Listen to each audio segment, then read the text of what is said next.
If only life were a straight path to our desired destination, wouldn't life be so much easier? Yeah, maybe.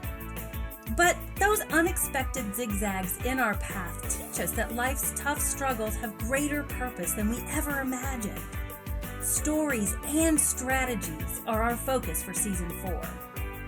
Zigzag and One host, Melanie Brown, chats with courageous women who share their stories of encountering zigzags and how they fought to overcome them.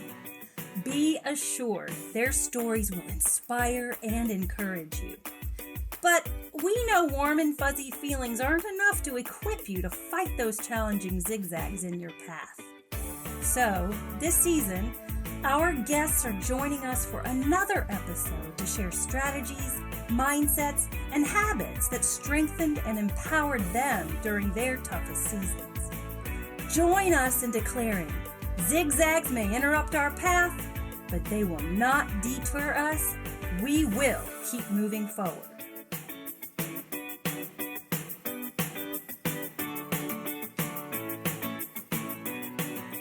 Welcome to the Zigzag and One podcast.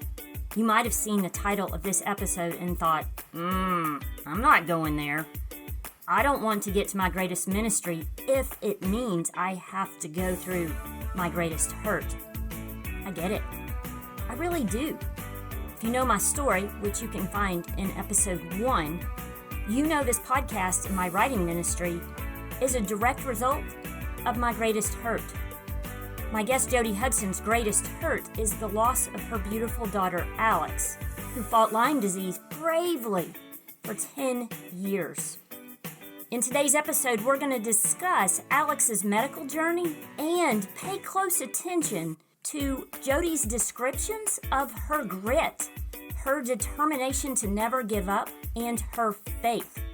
Jody Hudson is an author, speaker, and director of grants and philanthropy for California CASA. She is also living out her greatest ministry as the founder of the Alex Hudson Lyme Foundation, whose mission is to increase research efforts for Lyme disease while supporting patients via financial grants for their testing and treatments. I'm eager for you to hear Jody's story and how she's honoring Alex's life by living out her greatest ministry. Please join me for my conversation with Jody Hudson.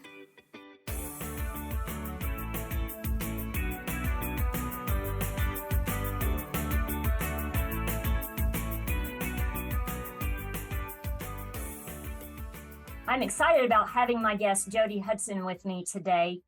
While her story is a difficult one, there are so many things that we can take away from her story and her daughter's story, the journey that they went on, and how God was such an incredible part every single step of the way. So Jody, welcome. Well, thank you so much, Melanie. And I am really looking forward to speaking with you today. Well, I am glad that we have the opportunity to make this happen. I read your book and took a ton of notes and added sticky notes. Your book is called My Promise to Alex, Through Pain Comes Purpose. Yeah. So we're going to dive right in and talk about your daughter, Alex, her story, but it's also your story, your journey together.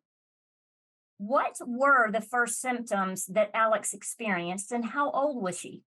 So when Alex was in 5th grade, she started experiencing joint pain, knee pain. And because she had been playing sports since a young age of 6 years old, the doctors just thought it was an overworked athlete body. We gave her ibuprofen, we did the icing, we did all of those things that, sports doctors recommended, and nothing got better. And so she basically just wrapped up her, ankles and her feet and everything in protective guards and just kept plowing through her sports. She was active in volleyball and basketball, cheer, track, you name it, she did it. Well, it didn't get any better and it got worse. And fast forward to her freshman year in high school, where she was playing basketball and she was running down the court and her knees literally blew up to like the size of grapefruit. She dropped to the ground and she had to be carried off the court. That led to arthroscopic knee surgery. led to digestive issues, led to a lot of horrific things until she was properly diagnosed in 2017 with Lyme disease. So it was about 10 years of, this bizarre reactions in her body and misdiagnoses until the proper diagnosis. And that was painful for me to read because as a mother myself, knowing that your child is struggling and there aren't explanations and it just keeps getting worse. And one of the things that I know had to have been very difficult for you and Alex is after she graduated from high school and her dream of going to college wasn't realized because her sickness was such that that just wasn't even possible. She was diagnosed with an eating disorder on top of everything. Right. How did that impact her mental thinking about everything that had happened to her? When you're in high school and things start changing in your life, whether it's, physically, emotionally, mentally, it just really rocks your world. Her whole group that she identified with sports was taken away because she wasn't able to play sports any longer. Her dream of going to UCLA and something that she had fought and worked so hard for was taken away because she physically wasn't fit to go away to school. So all these things were taken away from her. Also during that time, her father and I went through a separation and eventual divorce. So her whole world was just split. Then this eating disorder came about, so it was just another thing that deflated her. And I just remember her one morning sitting in the corner of her room just crying and sobbing, and it brings me to tears thinking about it and feeling like God had abandoned her. Like, why is all this happening to me?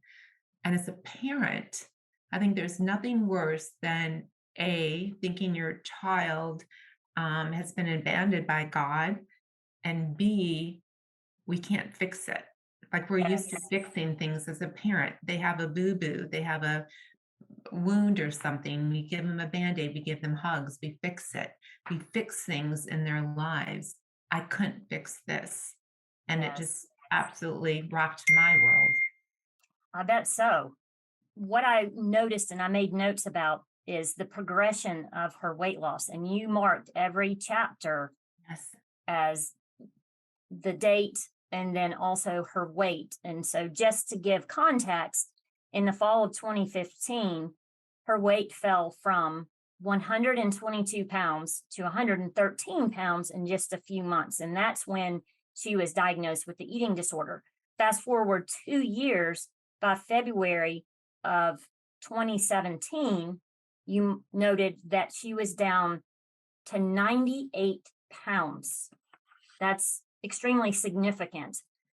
I wanted to share something that I found to be just incredible when Alex wrote you a letter that stated her symptoms so that she could help you and others understand just how many things were going wrong in her body. So I'm going to take a moment and I'm going to read through this because I feel like it's significant in us in understanding what she went through.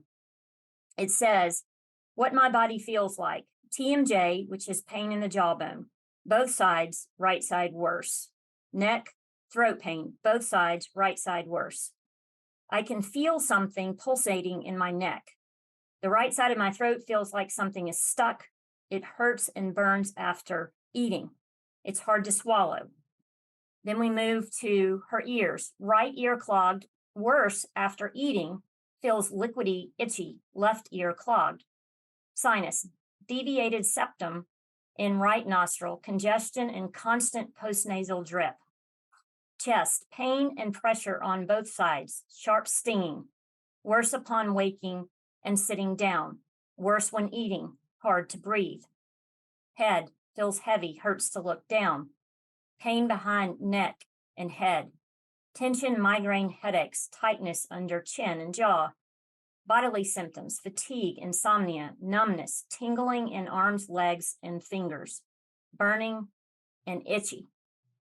To read that sounds like somebody who is significantly older and just has all kinds of medical issues. And at this point, there was not this explanation that gave cause to all of this.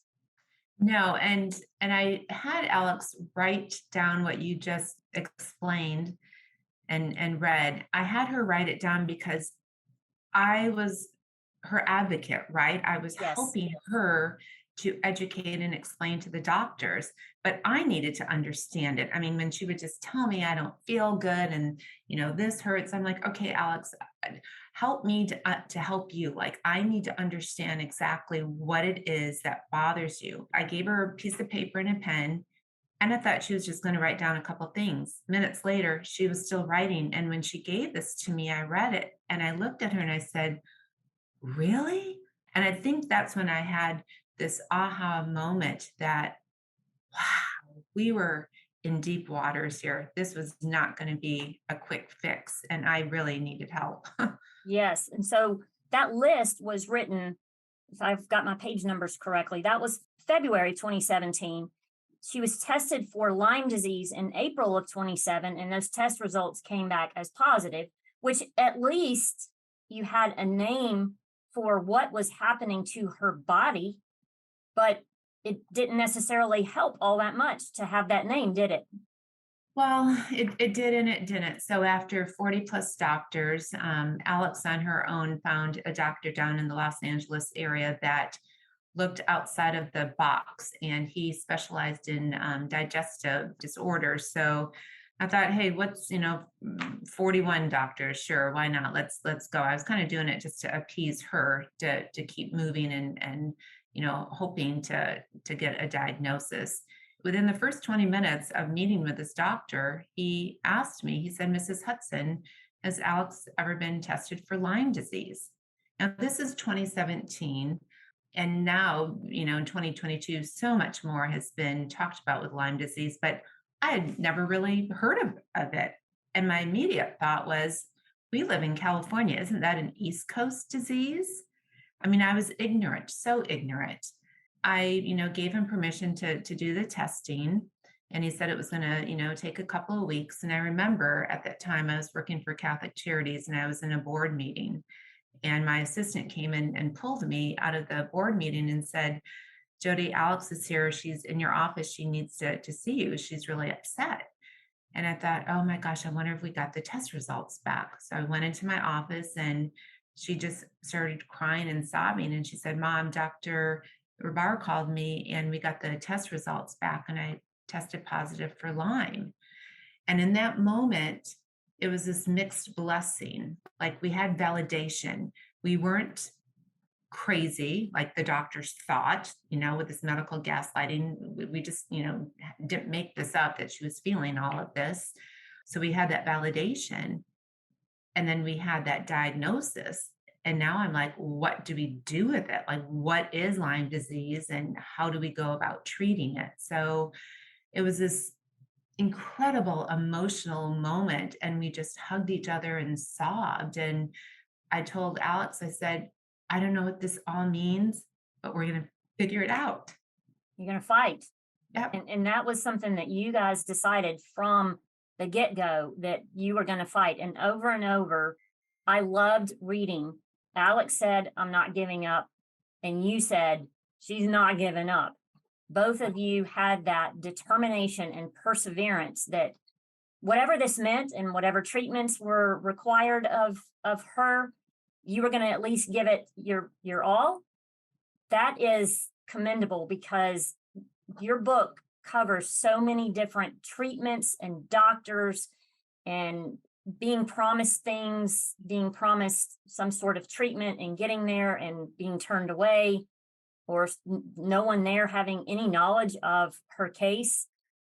It was heartbreaking to read how many times you guys had to buck up and fight and literally fight for treatment, to be listened to. It was shocking. It really was. The worst episode, and all of the names obviously have been changed in the book, for privacy and for legality purposes. But the worst episode was when one of our doctors had called in advance to this hospital because Alex was about 80 pounds at that time. And as she was going through her Lyme protocol, she still needed to get nutrients and IVs and things in her system, because you can't fight if you aren't strong enough. So we were combating this craziness of having her, have this hardcore Lyme treatment, but also trying to sustain her body and nourish it, the whole 9 yards. So we got to the hospital and it was supposed to have all been arranged. We got there, we were faced with blank stares, which was alarming. And then after going through the initial intake procedures and showing them all of the medical books. I mean, I kept these like my own Bible. I mean, there were these binders of all of her lab results, everything showing what she had, Lyme disease, blah, blah, blah. And still to have the medical community doubt us and doubt her and look at her visual appearance, think of it as someone that has anxiety, someone that has, more of a mental condition than an actual, physical condition, and to literally rip her away from my arms and throw her into a psych lockdown where she had just come off a heart monitor. I could not see her for 2 hours. I was escorted out by security. I mean, they made us feel criminal. And it was just one of the most horrific experiences that we had. But she turned the cheek even on that one. After she walked out and she was cleared, and I knew she'd be cleared, and we sat in the parking lot and we talked it out. And I said, Alex, I just talked to your doctor. He wants to get on the phone with you because you, as hard as this is going to be, you need to go back in there because we need to get IVs and we need to get nourishment in you. And they have got to right this wrong that they did. God bless her. After she cried, after she had her emotional, breakdown, she agreed. And we marched right back in there. She stayed overnight. They got IVs in her, again, thinking that she just had this, eating disorder and she didn't have anything other than that. The minute that she saw her eat a piece of food, they dismissed her and said, oh, she's fine. So that just shows the determination, the grit, the perseverance, and just her fortitude that she was trying to control this disease the best that she could on her terms.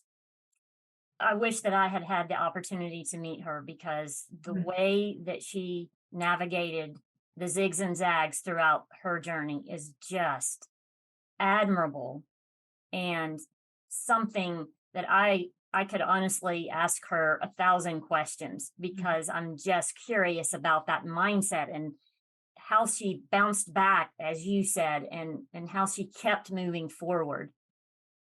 If you could talk just very briefly about the additional diagnosis of mast cell activation syndrome and how that added even more struggles on top of what she was already struggling with. Sure. So unfortunately with Lyme disease, when your immune system is just all haywire and nothing is functioning properly, there are other co-symptoms, co-diseases that you can develop because of that. And mast cell activation syndrome is one of them. And what it is basically, it's, we all have mast cells in our system, which are good. They help us and they protect us. But with an immune system that's been compromised, mast cells can turn against you. So in Alex's case, foods, she was limited to about 4 or 5 foods that she could safely eat without having an anaphylactic shock. And that was another thing that, doctors just didn't know how to treat. And when we were at the hospital that I just mentioned right now in our previous story, I, called the doctor that we were working with on this mast cell activation syndrome. And he said, Mrs. Hudson, I'm sorry that no one is out there to help you. He said, it's going to take probably about 10 years for the medical community to come to grips with this. So we, again, were not only the patient, but we were the doctor. Wow. I want to quickly go through a few things here. By November of 2017, she weighed 76 pounds. By December of 2018, she weighed 70 pounds. And I made a note that she declared, I am going to be a Christmas miracle. You'll see, I will get better. So the mindset, even as she continues to struggle, is just positive, positive. Soon thereafter, you had pointed out a bluebird who was outside her bedroom window, and she said, I see that bluebird every day at 3. When I see the bluebird and the joy and hope it symbolizes, I am comforted. It's a sign from God that I have another day here on earth. So on the front cover of your book, there's a bluebird. And I Yeah. love that. You know how many bluebirds I've seen since her passing? I was going to ask. All the time, all the That is- time. She knows exactly when I need that the most. And that was our pledge to each other, our little promise. I said, I'm going to be selfish, but when you move on, I need something. Like when I need to talk to you, how am I going to know that you're there? And she Yes, said, always look for me in the bluebird. that's so beautiful. So beautiful. Tell me about her faith and how that grew over the course of her journey. Born and raised Catholic, went through all the sacraments, and then, like most young teens, in high school, kind of wavered back and forth. But when she started getting really sick, she knew that she needed something more than just the doctors and vitamins and supplements. She needed something to really hold on to. So on her own, she started researching all of these different non-denominational churches, and she found one that she really felt connected to. What we started to do was on the weekends, we'd go to our Catholic church to get our sacraments. But then I would tell everybody we went to non-denominational church where we got our worship on. And in that moment, Alex was rid of all of her illnesses, all of her symptoms. She just was cherished by that community. They loved on her. And she just really drew closer and closer into her faith because of that. Again, it was just, she knew that she needed something more than what the doctors could provide for her. And she actually drew me closer into my faith because of what she was going through. And her last month or two on earth, when she was bedridden, we had hospice come in, but more importantly, we had a prayer couple come in. And I really encourage anybody that are in their last, stages of life, yes, take care of that medical, but more importantly, take care of that spiritual, because that prayer couple really helped me to get her to go home, because Right. she was trying to stay strong for me. But I knew that I had to give her permission because I knew that God had a greater calling and purpose for her. And within those last couple of months, how many people she brought to a greater, deeper understanding of their faith inspires me truly. Tell people she gave me this parting gift. And that's why I'm able to talk to you today, Melanie, and I'm able to speak to others because I know where she is in that last moment before she passed. And she was kind of in and out of things. She raised her head up from the pillow. She opened up her eyes and she looked up to the ceiling, and she had this big, beautiful, bright smile. And then she closed her eyes, laid her head back on the pillow, and she passed. And in that moment, it was clear to me that she was telling me, Mom, you're going to be okay. I just showed you where you're going to be going. It's not your time now, but you're going to be okay because I'm okay. Because of that, I have grown stronger in my faith. I'm so, so thankful for that blessing I had of that parting gift because it brought me peace. And it really just allows me to help encourage others that are wavering in their faith. You got to hold on. You got to hold on to something. And in that moment, Alex was giving me something to hold on to. It was such a beautiful chapter to read about that transition. As you said, what a way for her to communicate about the importance of God and having a relationship and trusting Him, and then also knowing where she is and where you're going. Yeah. It was such a great chapter. Unfortunately, it was her passing, but there was so much blessing and beauty in it as well. Yep. I always tell everybody, which was my worst day on earth as a human was her best day. Yes. And I have to celebrate that. And in that moment also, roles were reversed. She became the parent and I was the child. She was encouraging me and supporting me even in her final moments. And that just speaks volumes of Alex. Yes. Let's talk about your one takeaway. What is it that you want the listeners to remember about your story and Alex's story? What I want listeners to remember about my story and Alex's story is that we all have those, zigzags, those unexpected moments in life where you are just moving right along and something comes and just knocks you off your feet. It pushes you off the road, just knocks you to the ground. But it's how you rise from those moments that shows others your strength, your character, your faith, and it's what brings glory to God. And I remind myself every day, it sucks losing a child. It definitely does. But, what is my takeaway from that? How can I continue to show up every day for others, to continue to glorify God? And I do that by just creating this purpose out of this pain, doing something with my suffering in a way that brings glory to God, makes me a better Christian, a better version of myself. And I think that's what we're all called to do. Just how can we better make ourselves a Christian so when people look at us, they don't see that ugliness, that pain, and that suffering. They see a victory. They see overcoming. They see perseverance. They see inspiration and hope. And while this story is sad, I think it also brings a lot of joy and a lot of inspiration. I would definitely agree with you. I want to just mention that you have started the Alex Hudson Lyme Foundation, and I will make some notes in the show notes and make sure that there is a link so that people can get to that and find out more information. Great. It's definitely in honor of your daughter, and I think it's wonderful because that will help educate people, but most specifically doctors and nurses and those who are needing to know that valuable information about Lyme disease. So as we end, I want to say thank you for sharing your story and Alex's story. I also wanted to ask if you wouldn't mind taking us out with the Zigzag in One podcast tagline. Absolutely. So when life zigzags, keep moving forward. Thank you, Jody. Thank you, Melanie.